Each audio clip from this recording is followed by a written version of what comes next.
तो नमस्कार दोस्तों, एक बार फिर से आपका बहुत बहुत स्वागत है हमारे यूट्यूब चैनल आरएम एजुकेशन पर। और मैं हूं मनीष सर्वे। हमारी जो डेली एमसीक्यू की जो सीरीज़ चल रही है, आज उसमें एक नया लेक्चर है।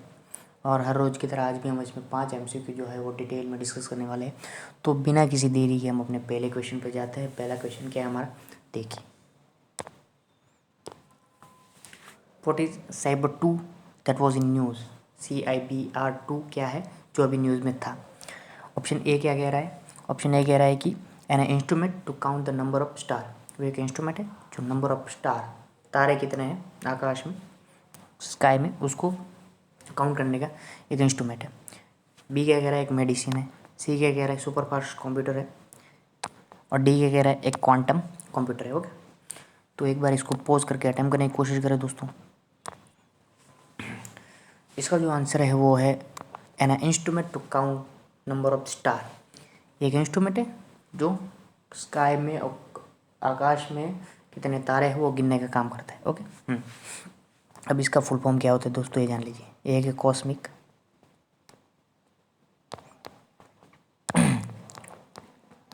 Cosmic infrared background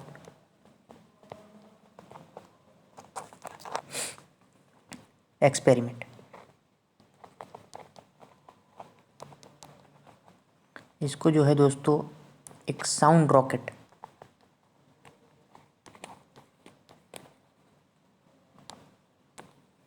sound rocket जो है इससे लॉन्च किया जाएगा इसको। ओके, और इसको फाइनेंस कौन कर रहा है इस प्रोजेक्ट को? तो वो है नासा। नासा के द्वारा इसको फाइनेंस किया जा रहा है। ओके। अब ये जो है स्टार को, कितने स्टार है ना, उसको कैलकुलेट करने का काम करेगा। और साइंटिस्टों के हिसाब से दोस्तों एक गैलेक्सी जो होती है ना, उसमें तकरीबन 100 मिलियन उसमें स्टार होते हैं। ऐसा कोई सटीक आंकड़ा नहीं है, लेकिन ऐसे एक अप्रॉक्स नंबर दिया हुआ है। ओके। अब नासा के बारे में मैं बताऊं दोस्तों आपको, तो नासा जो है 1958 में इसको बनाया गया था। और ये जो है national aeronautics space administration, okay, national aeronautics and space administration, US की स्पेस एजेंसी है। ओके। और इसका जो एडमिनिस्ट्रेटर है वो कौन है? बिल नेल्सन, जो इसके एडमिनिस्ट्रेटर है। ओके, नेक्स्ट चलते हैं। देखिए, Ayush 64 has been develop by which of the following? Ayush 64 किसके द्वारा डेवलप किया गया? Okay, ICMR, IIT Kanpur, CCRAS, IIT Bombay, किसके द्वारा जो है इसको डेवलप किया गया? एक बार इसको पॉज करके अटेम्प्ट करने की कोशिश करें दोस्तों।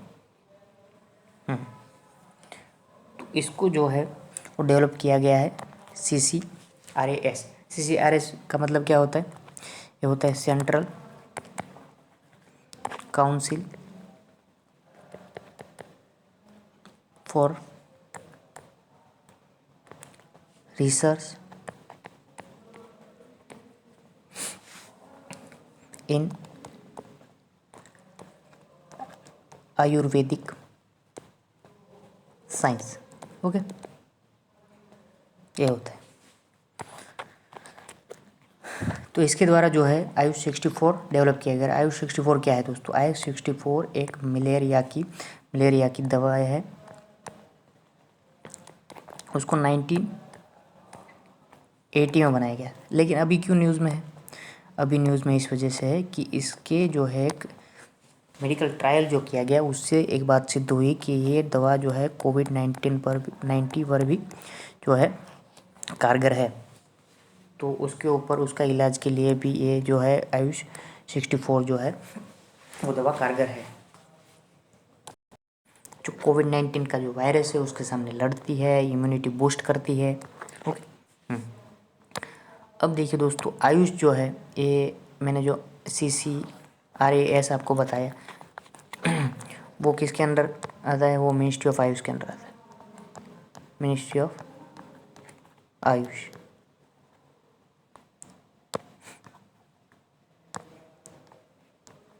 और मिनिस्टर कौन है इसके? मिनिस्टर है सर्बानंद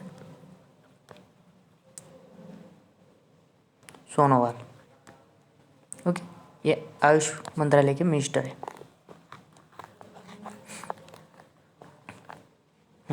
और अब इसको आयुष मंत्रालय को दोस्तों 2014 में बनाया गया था। ओके, एक बार मैं आपको लिखता हूँ आयुष। तो एक बार इसका जो लिखा गया है ए का होता है आयुर्वेद, वाई का होता है यूनानी। एक बार फिर से देखिए दोस्तों, इसमें जो है वाई होता है योगा, यू होता है यूनानी, एस होता है सिद्धा और एच होता है होम्योपैथी। ओके,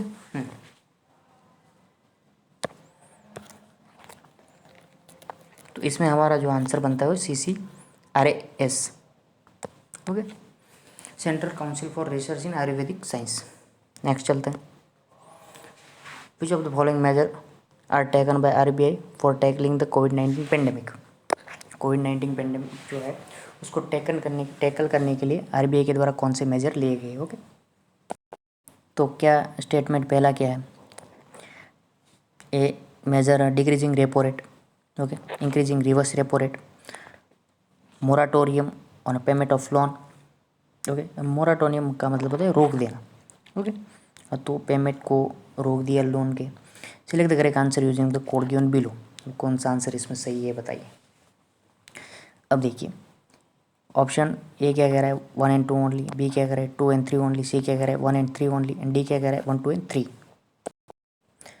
अब इसमें जो है दोस्तों आंसर मैं आपको बताऊं इससे पहले आप जो कुछ बातें हैं, बेसिक बातें, वो जान लीजिए आप। देखिए, पहले तो देखिए कि रेपो रेट क्या होता है और एक है रिवर्स रेपो रेट। ओके, अब देखिए रेपो रेट क्या होता है। रेपो रेट वो होता है जब जो है एक RBI,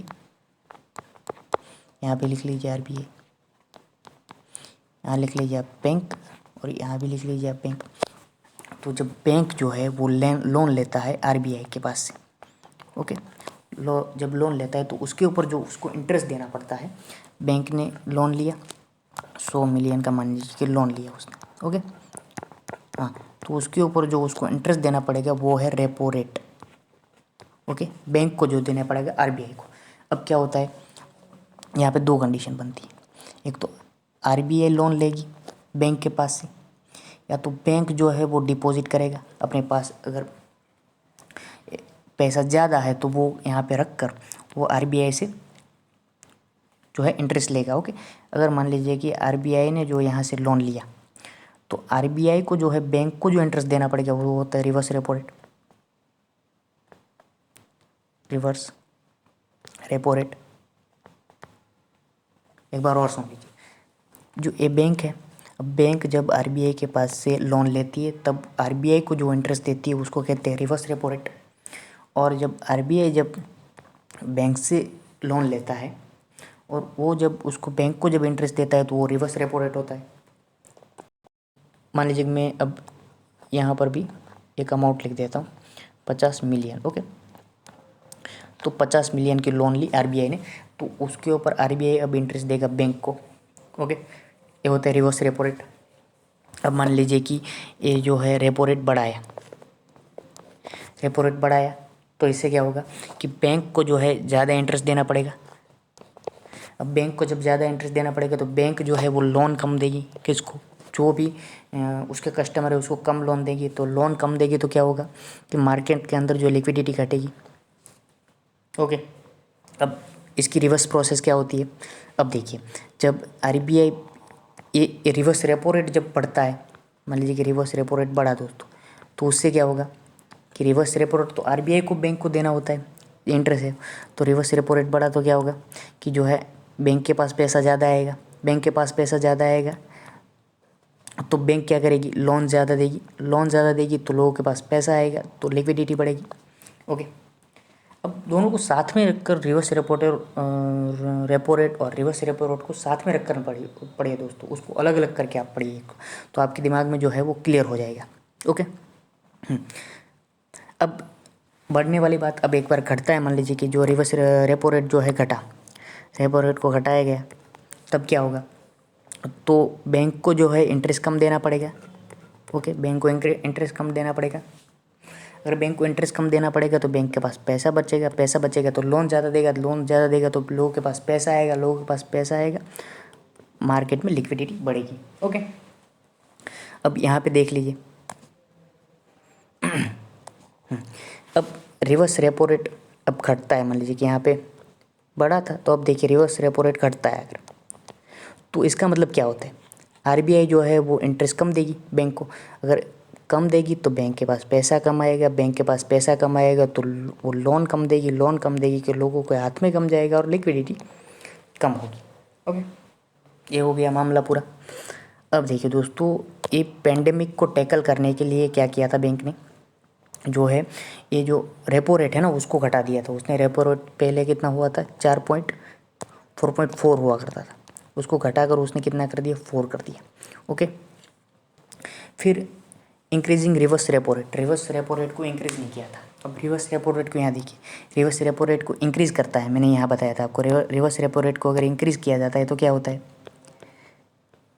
बैंक के पास ज़्यादा पैसा आता है क्योंकि इंटरेस्ट देना पड़ता है आरबीआई को, बैंक को, तो फिर लोन भी ज़्यादा देता है, तो उसने उसको बढ़ाया नहीं दोस्तों। अब देखिए एक और सिचुएशन मैंने यहाँ पे दिखाई थी, ये देखिए, एक इसकी मैंने बात की थी, अब इसकी बारी आ रही है। देखिए increasing reverse repo rate, reverse repo rate को इंक्रीज़ नहीं किया था, अब इंक्रीज़ नहीं कर रहा है, फिर भी एक फ़ायदा है, क्या है, अगर इंक्रीज़ नहीं कर रहा है बैंक को रिवर्स रेपो रेट को, ये रिवर्स रेपो रेट आरबीआई को देना होता है इंटरेस्ट, अगर ये इंक्रीज़ नहीं कर रहा है तो बैंक जो है वो उसके पास डिपॉजिट भी नहीं करवाएगी। देखा है, एक तो आरबीआई यहाँ इससे पास बैंक से पैसा लेती है, और एक सिचुएशन होती है कि बैंक के पास ज़्यादा पैसे होते हैं तो आरबीआई में वो डिपॉजिट करवाती है। अगर यहाँ से इंटरेस्ट कम मिलेगा दोस्तों तो जो है वो नहीं करवाएगी, अगर यहाँ पैसा वो जमा नहीं, डिपॉजिट नहीं करवाएगी तो क्या करेगी, वो लोन ज़्यादा देगी, और लोन ज़्यादा देगी तो लिक्विडिटी बढ़ेगी। तो अगर रेपो रेट इंक्रीज़ किया जाता है तो इसमें रेपो रेट इंक्रीज़ नहीं किया था, रिवर्स रेपो रेट जो है इंक्रीज़ नहीं किया गया था, उसको 3.75 तक कम कर दिया गया था। ओके, इससे कम करने से क्या होगा कि बैंक जो है वो आरबीआई में डिपॉजिट नहीं करेगी और बैंक के पास पैसा रहेगा तो लोन दी जाएगी। तो ये जो दूसरा जो है गलत है, ये डिक्रीज़ कर दिया गया था रेपो रेट, तो बैंक को इंटरेस्ट कम देना पड़ेगा आरबीआई को। ओके, और ये भी बात सही है कि जो है ये लोन का जो पेमेंट है, बैंक ने जो लोन लिए उसका पेमेंट जो है वो 6 महीने तक रोक दिया था, तो दूसरा भी सही है। ओके, एक और बात है दोस्तों, एक और बात जान लीजिए आप, वो क्या है, जो और भी दो चीज़ें जो है जिसमें जिसका रेट कम किया था आरबीआई ने, एक है सीआरआर। सीआरआर क्या होता है, कैश रिजर्व रेशियो। अब कैश रिजर्व रेशियो का क्या मतलब होता है, कैश रिजर्व रेशियो का मतलब ये होता है दोस्तों कि बैंक को जो है कुछ अमाउंट सेंट्रल बैंक मतलब आरबीआई के पास रखना होता है। ओके, तो उसका जो परसेंटेज है वो 4% था, उसको घटाकर 3% कर दिया। ओके, एक और जो है स्टैट्यूटरी लिक्विडिटी रेशियो, ओके, उसको भी कम कर दिया, उसको 3% में से 2% कर दिया। अब स्टैट्यूटरी लिक्विडिटी रेशियो क्या होता है दोस्तों, बैंक के पास जितना डिपॉजिट आता है, ओके, उसका मिनिमम एक परसेंटेज जो है वो उसके पास रखना होता है, खुद के ही पास रखना होता है। सीआरआर में क्या होता है, कैश रिजर्व रेशियो में होता है कि वो बैंक सेंट्रल बैंक के पास उसको उसके पास रखवाना होता है। ओके, और एसएलआर में क्या होता है, खुद के ही पास रखना होता है एक मिनिमम। अब फॉर एग्जांपल आप समझिए, मान लीजिए कि उसको डिपॉजिट हुआ 100 मिलियन डिपॉजिट हुआ बैंक के अंदर। ओके, अब एसएलआर क्या है, एसएलआर है मान लीजिए कि 20% एसएलआर है। ओके, मिनिमम रेशियो परसेंटेज इतना है, तो जो है इसको 20 मिलियन जो है वो डिपॉजिट एसएलआर रखना होगा, स्टैट्यूटरी लिक्विडिटी रेशियो, और उसको जो पूरा बैंकिंग बिजनेस है वो 80 मिलियन में करना होगा। ओके, क्योंकि 20% तो उसने 20 मिलियन क्या रख लिया उसने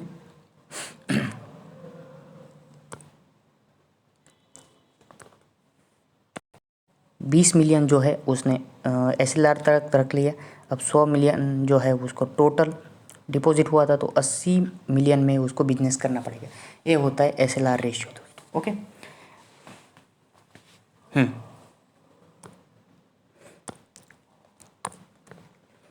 ओके, अब मुझे लगता है कि आपको जो है repo rate, reverse repo rate, CRR, cash reserve ratio, statutory liquidity ratio में मुझे लगता है कि अब कोई कन्फ्यूज़न नहीं रहा होगा। फिर भी कन्फ्यूज़न है दोस्तों, तो एक बार क्या है कि इसको रिवर्स करके एक बार इसको ज़रूर देख लीजिएगा। इससे रिलेटेड एक और बात मुझे याद आ रही है दोस्तों, एक और मैं बता देता हूँ आपको। वो क्या है? ये है marginal standing facility. Okay, marginal standing facility का मतलब ये होता है कि आप जो है वो सेंट्रल बैंक से, RBI से फ़ंड ले सकते हैं। बैंक जो है फ़ंड ले सकती है। कैसे फ़ंड ले सकती है? गवर्नमेंट जो सिक्योरिटी है, गवर्नमेंट सिक्योरिटी जो है उसको प्लीजिंग करवा के जो है आप यहाँ पे RBI को देकर जो है फ़ंड लिया जा सकता है। ओके, लेकिन जो ये मार्जिनल स्टैंडिंग फैसिलिटी है वो कैसे तय होती है कि आपका जो SLR है, स्टैट्यूटरी लिक्विडिटी रेशियो, मैंने आपको बताया अभी कि बैंक के पास रखना पड़ता है। ओके, तो वो जो उसकी जो लिमिट है उसके हिसाब से आपको फंड मिलेगा। ओके, तो इसमें हमारा जो आंसर बनता है दोस्तों वो है C।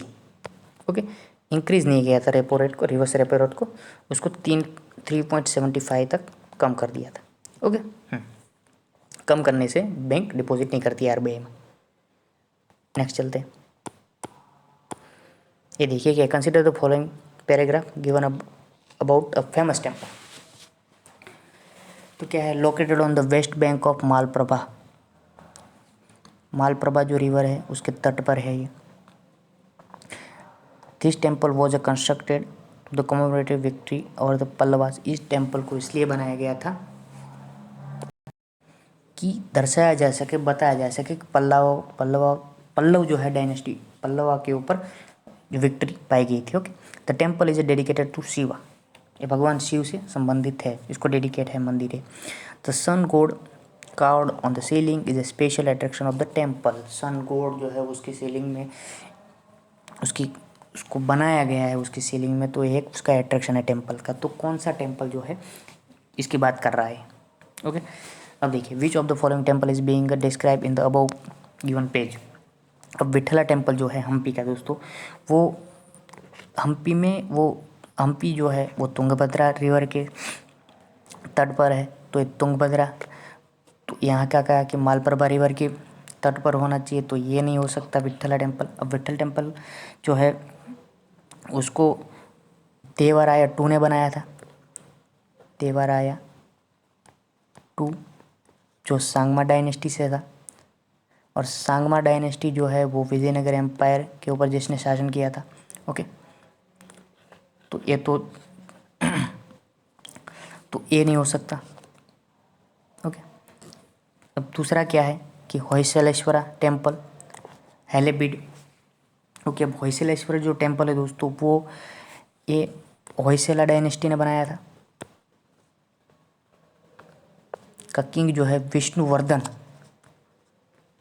उसने बनाया था। और है होयसला जो डायनेस्टी वो एक मैन मेड जो लेक है, मतलब इंसानों द्वारा जो लेक बनाई गई है उसके नज़दीक, उसके किनारे पर इसको बनाया गया है। तो ये मालप्रभा रिवर के तट पर कह रहा है, तो ये भी गलत है। ओके, और जो विठला टेम्पल है दोस्तों वो भगवान विष्णु जो है उसको डेडिकेटेड है। होयसला जो है वो भगवान शिवा के लिए है, लेकिन ये जो है मैन मेड जो लेक है उसके किनारे पर है, तो ये भी नहीं है। अब देखिए, एक हमारा क्या ऑप्शन रहा है, तीसरा क्या करें? लेट खान टेम्पल। लेट खान टेम्पल जो है आईहोल में है, और लेट खान टेम्पल जो है वो शिवा को डेडिकेटेड है, चालुक्यों के द्वारा बनवाया गया था, ये बात सही है। लेकिन ये मालप्रभा रिवर के तट पर नहीं है दोस्तों। ओके, हाँ, तो लास्ट हमारा क्या ऑप्शन बच गया? लास्ट जो है हमारा ऑप्शन बचा वो है विरूपाक्षा टेम्पल। ओके, तो इसमें जो हमारा सही आंसर बनता है वो है विरूपाक्षा टेम्पल। अब विरूपाक्षा टेम्पल जो है इसको 1740 में एडी में जो विक्रमादित्य है, विक्रमादित्य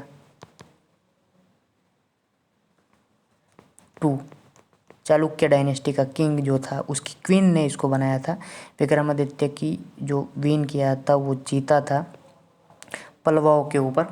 ओके, तो इसकी याद में इसको बनाया गया था। अब देखिए दोस्तों, इसको जो है भगवान शिवा को डेडिकेटेड है, ये भी बात सही है। और सन गॉड जो है उसको बनाया गया है उसकी सीलिंग में, तो ये भी सही है। ओके। और ये विरूपाक्षा टेम्पल मालप्रभा जो रिवर है उसके तट पर है। ओके। और ये पत्ताडक्कल जो है दोस्तों वो बादामी से 16 किलोमीटर के अंतर पर है। ओके।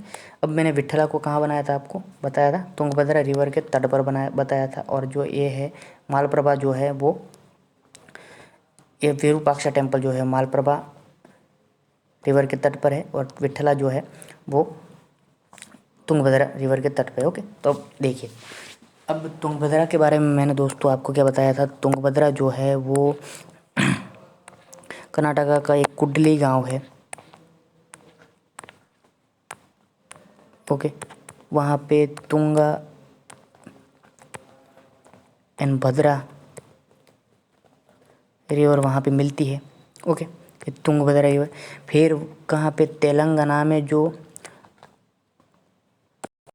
वहाँ पे जाके जो है वो कृष्णा रिवर से मिलती है तुंगभद्रा रिवर। ओके, अब देखिए यहाँ पे कृष्णा रिवर जो है उसके बारे में आपको बताऊँ तो कृष्णा रिवर जो है वो महाबलेश्वर सतारा महाराष्ट्र से निकलती है और बे ऑफ बंगाल में जाकर गिरती है।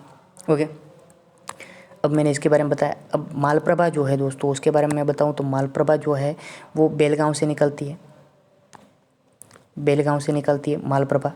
ओके, वो फिर कृष्णा में जाकर मिलती है। ओके, जैसे तुंगभद्रा भी कृष्णा में जाकर मिलती है और मालप्रभा जो है वो भी तुंगभद्रा में जाकर मिलती है। तो तुंगभद्रा और मालप्रभा दोनों ही ट्रिब्यूटरी है कृष्णा रिवर की। ओके, और ये मालप्रभा कहाँ से निकलती है, बेलगांव, बेलगांव से निकलती है कर्नाटका में। ओके, और जाके कृष्णा में मिलती है। अब बेलगांव के बारे में जिक्र आया दोस्तों तो आपको एक बात पता होनी चाहिए कि 1924 का जो इंडियन नेशनल कांग्रेस का सेशन हुआ था उसमें ये पहला सेशन था बेलगांव। अब बेलगांव जब आप जिक्र आए तो आप उससे कनेक्टेड बातें आपको दिमाग में होनी चाहिए दोस्तों। तो गांधी जी जो है उस पहले प्रेसिडेंट बने थे आईएनसी के, पहली बार जो बेलगांव सेशन हुआ था कर्नाटक में। ओके, हाँ, तो बीच में एक आया तो मैंने मेरे दिमाग में था तो मैंने बता दिया। ओके, अब मुझे लगता है रिवर के बारे में आपको कन्फ्यूज़न दूर हो गया होगा दोस्तों। अब देखिए एक और क्वेश्चन क्या है नेक्स्ट हमारा।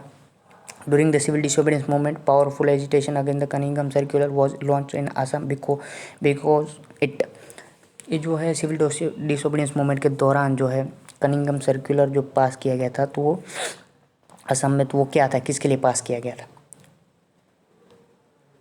इम्प्लीमेंट किया गया था कनिंघम सर्कुलर को। ओके, तो impose censorship on national and regional press, मतलब जो सेंसरशिप लगाई गई थी, इम्पोज की गई थी नेशनल राष्ट्रीय और जो राज्य जो प्रेस हुए पत्रकार थे पत्र जो संपादन करते थे उसके ऊपर। दूसरा forbid industrial worker to form trade union, मतलब जो इंडस्ट्रियल वर्कर थे वो उसको ट्रेड यूनियन बनाने से रोका गया था। Prohibited student from participating in political activity, उसको स्टूडेंट जो है उसको रोका गया पॉलिटिकल एक्टिविटी में पार्टिसिपेट करने से। ओके, डी ऑप्शन क्या है, provide for imprisonment without trial, तो ये विदाउट ट्रायल किए बनाए जज कोर्ट के सामने ले जाए, बिना जज के सामने ले जाए, बिना ही उसको जो है जेल में रखा जाता था विदाउट ट्रायल। तो इसमें जो हमारा आंसर बनता है दोस्तों वो है सी, स्टूडेंट को जो है वो रोका गया था पॉलिटिकल एक्टिविटी में पार्टिसिपेट करने के लिए। ओके, तो ये जो कनिंघम सर्कुलर था 1930 में आया था आसाम के अंदर। और स्टूडेंट को रोका गया था उसमें कि आप पॉलिटिकल एक्टिविटी में पार्टिसिपेट मत करिए, और उसने उसके खिलाफ एक बहुत ज़ोरदार जो आंदोलन उसके खिलाफ चलाया था वहाँ के स्टूडेंट ने दोस्तों। ओके। अब यहाँ पे जिक्र आया है दोस्तों सिविल डिसोबीडियंस मूवमेंट। देखिए सिविल डिसोबीडियंस मूवमेंट जो है वो 12 मार्च 1930 को शुरू की गई थी। कहाँ से शुरू की गई थी? साबरमती से। किसके द्वारा शुरू की गई थी? गांधी जी के द्वारा। ओके। और कहाँ पर गए थे? दांडी गए थे। ओके। कितने लोग साथ में थे? 78 लोग साथ में थे। अब और एक बात, कितने दिन चले थे? 24 दिन चले थे। कितना किलोमीटर चले थे? 240 किलोमीटर चले थे। और कब पहुँचे? 5 अप्रैल को पहुँचे दांडी। अब जो है नमक का कानून कब तोड़ा? 6 अप्रैल को तोड़ा। ओके। अब इसका एक पूरा बैकग्राउंड भी है दोस्तों ये सिविल डिसोबीडियंस मूवमेंट शुरू होने का। अब 31 अक्टूबर 1929 में जो है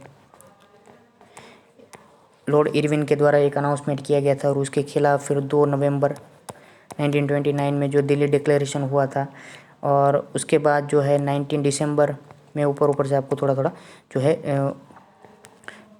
याद करवाने की कोशिश कर रहा हूँ। दिसंबर 1929 में जो है एक सेशन हुआ था, लाहौर सेशन। ओके।